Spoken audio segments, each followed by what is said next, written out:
दक्षिणमुखाय पंचमुख हनुमते करालबदनाय नारसिंहाय ओम हां ह्रीं हूं हौं फः सकल भीत प्रेत दमनाय स्वाहा।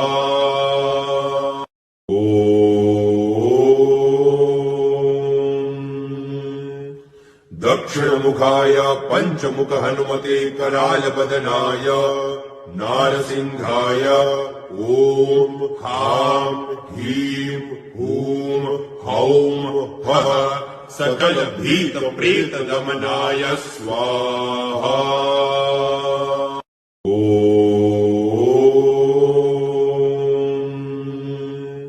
दक्षिणमुखाय पंचमुख हनुमते करालबदनाय